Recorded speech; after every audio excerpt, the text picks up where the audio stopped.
Let's boogie. Two of the most accomplished players in our field.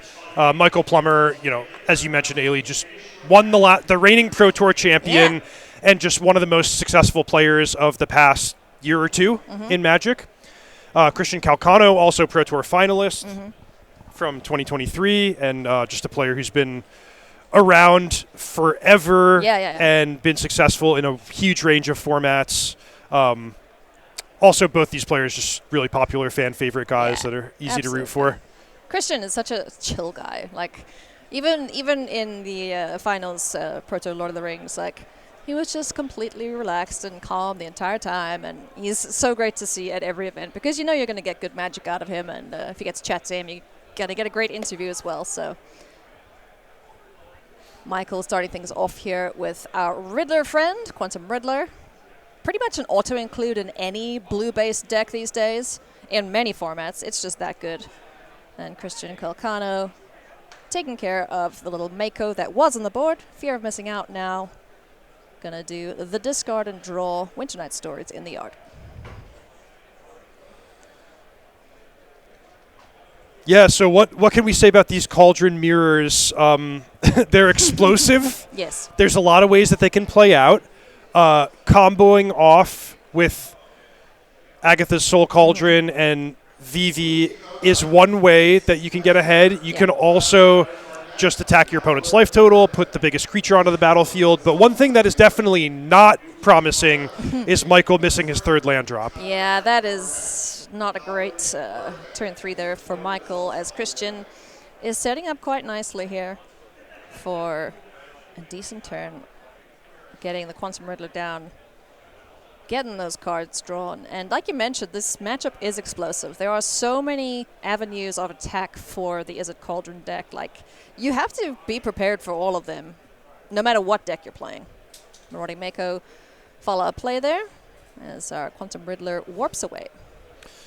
Yeah, so Calcano did set up a pretty cool play that he had access to, which is he discarded the Winter Night Stories on the second turn, warped the Quantum Riddler on the third turn. For the most part, you just think of that as, I'm going to draw a card and the Riddler's going to go away. But it is a creature on the battlefield for that one turn that can be used for Harmonize. Yeah. So Calc could have just taken, a big setup turn to draw a bunch of cards and sculpt his hand. But he instead is kind of smelling blood here against Michael's missed land drop, and he's like, I'm just going to put these creatures onto the battlefield so that I can start growing them and attack and get this game over with. Yeah, and if Michael hadn't missed, then we may have seen what you mentioned with Winter Night Stories, just trying to keep ahead of where Michael was, knowing he had missed the land drop initially.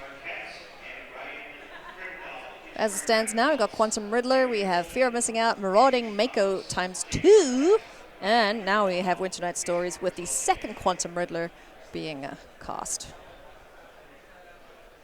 Not too shabby, eh? Yeah, not too shabby. So just like Steam Core Scholar, Winter Night Stories is one of these cards where you have the option to discard only one. Calcano might judge that he purposely wants to discard 2 to maximize his Marauding Makos, get his hand empty for a future Quantum Riddler. Yeah. But he didn't get to deal any damage that turn, but he's still really successful in building out a big board and getting some extra cards in hand. Yeah, no, that was a sweet card, sweet turn indeed, I should say. Discarding 2 lands, so hopefully Christian isn't having the inverse problem and flooding out.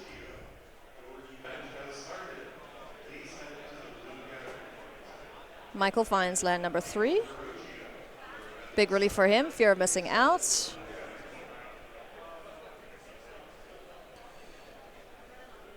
A big thing about this Izzet Cauldron deck is often your early setup turns are going to be playing these draw and discard spells, Fear of Missing Out, Winter Night Stories, and dumping a Vivi into your graveyard. You want to be really mindful about doing that in the exact mirror match because Agatha's Soul Cauldron can go after either graveyard. Yeah. So anything that you do to set yourself up for a future turn, you might be unintentionally setting your opponent up for a future turn. So that's why you see these players, like maybe one or both of them have drawn Vivi and had an opportunity to put it in the graveyard. You just don't want to do that until either you have to or you're ready to capitalize on it right away. I kind of like the slug match, honestly. Just let them fight. Fair and square. Just creatures. In as much as this can be described as fair and square, because Yeah. it's prosthetic memory and all of these marauding Mako things, like it's pretty broken just in its own right. Oh, absolutely. Viviornitier hits the board. Prosthetic memory follows up. And will Michael respond here? Does he have a torch the tower or similar? Does have 3 of them in the main deck. Into the Floodmore instead, so Vivi won't get a counter. Still gets the trigger though, right? Yeah, still get the 1 damage Yeah. trigger, but the important thing is that Calcano's not going to be able to use that as a mana burst. Yeah. So Michael doing a decent job of keeping a pace with Christian, although the board on Christian's side is getting a little large because every discard makes our tiny Makos not so small. Yeah, Michael already has a mana disadvantage just based on the number of land drops that have been made. 5 mana against 3 being spent every turn in this, card density, like, fast-paced matchup. So having Into the Floodmaw saved it from getting even worse, because you can imagine if Calcano is able to get first, a 2-power VV, then next turn maybe a 5-power VV, it's just going to be too much for a couple of lands to keep pace with, even if Michael's making good plays every turn. Yeah, definitely a snowball effect once VV is allowed to hang around. Winter Night Stories of Michael's own now. We love to see that for any Michael Debenedetto Plummer fans. Let's see if we can get back into this. Would you rather be flooded or screwed? I have to pick. Neither, but yeah. What is preferable in a matchup like this? Well, it depends on the stage of the game. I really want to get my mana underneath me in the early turns, because even if you're stagnating a little bit, there are so many cards that if you have your mana underneath you, you can draw them and turn the game around. So Quantum Riddler, Winter Night Stories, even the smaller card drawing effects like FOMO and Prosthetic Memory. But if you don't have your mana, that just really limits how much you can do in the first place. Well, this is promising for Michael as well. Going to combat with this massive fear of missing out. Drawing all those cards with Prosthetic Memory up, putting all the counters on. And it looks like Culk is going to take 6. Will we see a double swing here with the other buddy? Because now Prosthetic Memory will trigger again because it's another combat. So 3 more counters, to go into the other friend. Yee-ha. You want to take 6 more, Christian? Yeah, wow. So 3 combat steps for Plummer, and he's going to get 3 triggers on Prosthetic Memory. And, this is actually a lethal attack. So Calcano is forced to chump block, or I was going to say trade, but can he even trade? No, it's a 9/10. He only has 9 powers blockers. So, yeah, basically a forced chump block, with whichever creature Calcano deems is the least important. Yeah. Mako's getting under the bus. That was a massive draw. Winter Night Stories with, the relevant card types in the bin there for fear of missing out. Ugh, that's just brutal. So the big question here is if Debenedetto Plummer has a 1-mana interactive card like Into the Floodmaw, then he can sort of thwart Calcano, preserve the game in this state, and then get another turn where he's either assembling a lethal attack or forcing Calcano to just throw away too much material and blocking. If he doesn't, Calcano might be able to combo off with either VV or Cauldron into VV. So this is a very key turn, and I expect we're going to have a better idea of who's winning this game in about half a turn cycle from now. Marauding Mako getting a little larger there. Viviornitier in the bin. Do we have our Cauldron? There it is. Agatha's Soul Cauldron, the deck's namesake, is now going to make everything with counters on it a VV. Yeah, so Michael will want to Into the Floodmaw the Cauldron in response to the activation, which he doesn't have it. Oof. So now Calcano's getting a massive influx of mana because remember, it's not just the Steam Core Scholar that picked up the counter, but all creatures that have counters for any reason can now activate as VVs. So Calcano now working with an influx of like 11 more mana, the 2 Riddlers in Warp, a full hand. So he's got a lot to contend with, but this is becoming very, very promising for Christian. 100%. I mean, when we're just trying to do quick maths there, that dice there is keeping track of how many cards is drawn. There's 3 attackers. We now have the Steam Core Scholar, which has Vigilance, which would be able to do the second attack anyway once this Fear of Missing Out gets the trigger. We have Delirium, so that's checked off. Quantum Riddler, too. This is probably lethal in the air.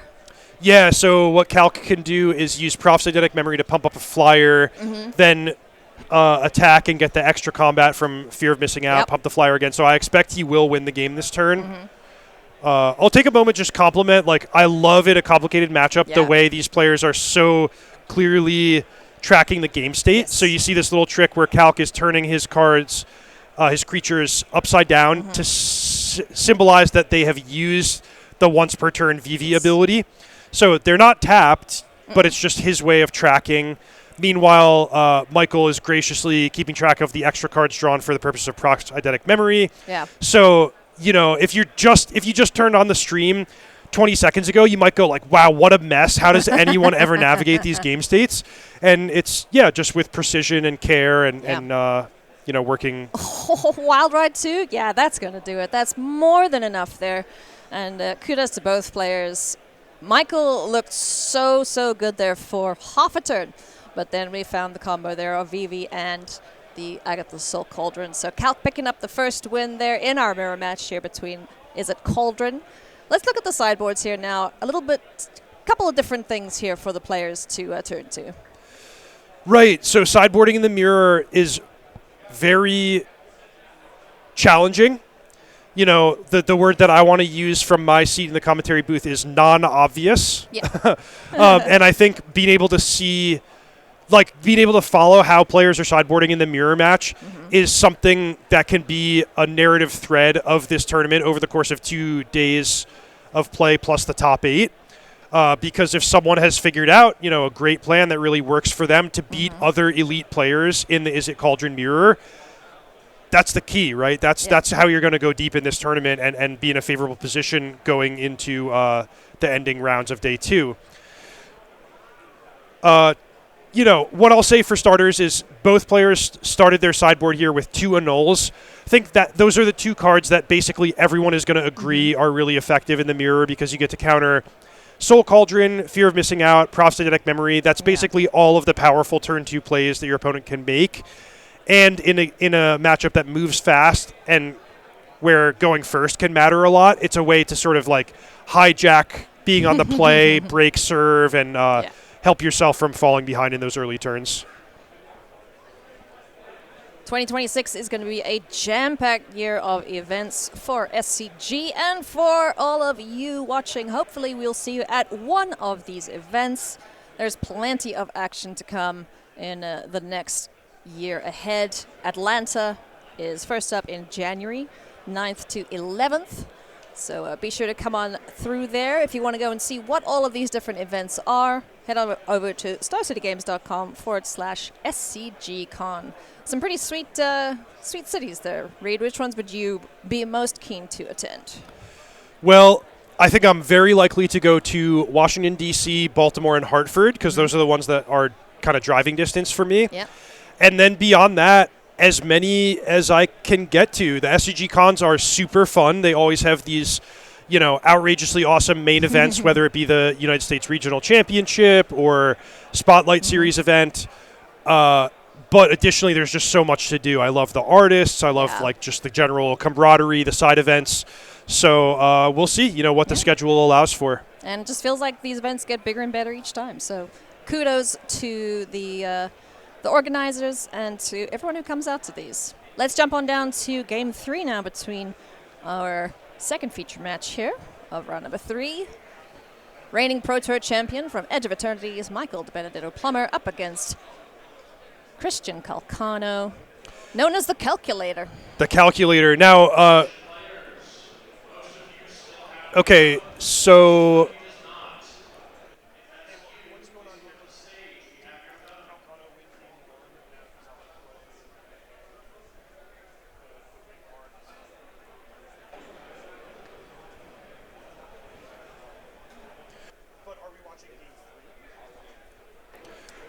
Okay, so we're going to get this updated, but we're watching Game 3 right now. So the players are tied 1-1.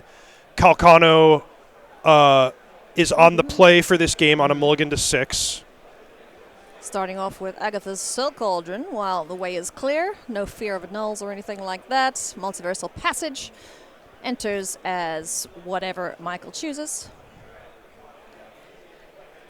Prof's Eidetic Memory is the play here for Michael as we get in with our little marauding Mako. Won't stay little for long, though. He has certainly eaten his Wheaties. Turn 2 play here, or turn 3, Oh, I should say. Mako. He's done it, Ailey. This is exactly the dream opening for the Is It Cauldron deck, so we're going to get to see, bright and early here at Spotlight Spider-Man, the number 1 deck, just executing its combo to a T. Calcano plays the turn 2 uncontested Soul Cauldron. Turn 3, he plays a creature that discards the VV.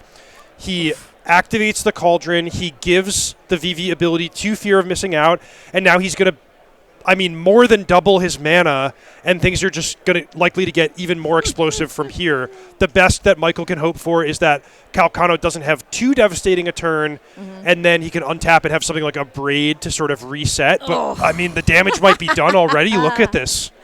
Gross. A null in the bin. Marauding Mako gets larger and also gets the ability now. Gross. If ever there were an ideal mulligan to 6, you're looking at it, friends. And it's a great lesson for this deck, too, because if this is what you can do with 6 cards, it's sort of like illustrative that you don't need to settle for a mediocre or slow 7-card hand, because when you mulligan, if you have the right configuration of cards, like Quantum Riddler can get you back into it, the VV Cauldron combo can get you back into it, Winter Night Stories, or whatever it might be. Like, there are so many powerful things that you can do with this deck, that one of the things separating the average pilots from the elite pilots, like the 2 players we're seeing on screen, is going to be these tight mulligan decisions and making sure their opening hand gives them what they need to win the game. Incredible stuff. Can you imagine if that last card cost with the island up was Winter Night Stories? Oh, forget about it. Unbelievable turn there for Christian. Less impressive turn from Michael Debenedetto. Plummer, unfortunately, not able to fire on all cylinders just yet, but he's got an elite pirate. Yeah, elite pirates. That's right. The biggest creature on the board for now. Let's see how long that lasts as on the end step. Oh, boo. Into the Flood Mort takes care of the marauding Mako, but Michael says no thanks. Yeah, using that spell. Well, beautiful spell pierce, by the way. I'm impressed. As well.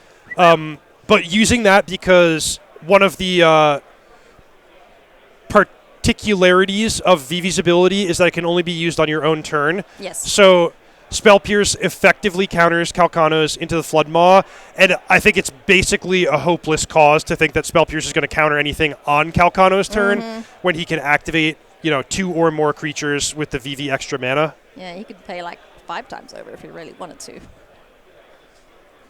Whew, boy. Okay.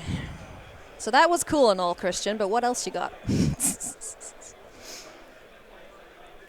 Taps 2, starts things off, is going to activate the Fear of Missing Out to get Quantum Riddler on the board. And truth be told, mulliganing to 6 ain't so bad when you have a Riddler to totally, yeah. Sometimes the faster you can empty your hand, the better. Now we see our Mako's ability activated. Oh. Yeah, this game is going to be over in Calcano's favor very quickly. Shields totally down for Debenedetto Plummer. Calcano, advantage on the battlefield in terms of creatures and power and toughness, advantage in terms of mana. He now has the ability to dump another creature in his graveyard, which means he can just activate the Cauldron, make the Quantum Riddler a 5-power creature with the VV ability. Yep. He's got Winter Night Stories flashback, so you name it, Calc's got it. How does he lose from this position? He would have to give an opening for Michael to do the same thing on his turn, and I shouldn't speak so confidently because these matches can turn really quickly and really dramatically on the back of the VV Cauldron combo, on the back of Quantum Riddler refilling people's hands. So you never really want to rest on your laurels and be like, well, I have more creatures, I'm good here. Yeah. You always want to be shutting off those windows, making sure your opponent can't combo you back, and just importantly, dealing 20 damage as quickly and effectively as you can to make sure you're the one signing the match slip. Absolutely. We've got Delirium online here, so Fear of Missing Out and the Marauding Mako are getting frisky. Does Michael want to block either of these creatures? Shenanigans are afoot. Spirebluff Canal untapped here. We do also have Agatha's Soul Cauldron that can exile something and put another counter on, so a pseudo-combat trick on board. No, just going to take the damage down to 11. Goes Michael. Second combat. Almost as good as second breakfast. Marauding Mako in once again. Ouch. All right. Michael gets to untap, though, importantly. So still has a shot here to do something redonkulous so long as Christian can't interact with him. Yeah, I suspect Calcano maybe has something to interact because he could have flashbacked Winter Night Stories. He could have kept going in a number of different ways, but I think he probably just has an instant to play that he feels is going to slam the door on the game. You know, he's going to annul the Soul Cauldron. He's going to into the Flood Maw, Michael's best permanent. And if he has that, I'm really ready to call it in his favor. Yeah. So first main phase, attempted Winter Night Stories. Will this meet a Spell Pierce? Has access to 2 of them in the sideboard for Christian. Sure is. I love the art on that Spell Pierce. It's just like, no thank you. That's exactly what Christian does here as he picks up the win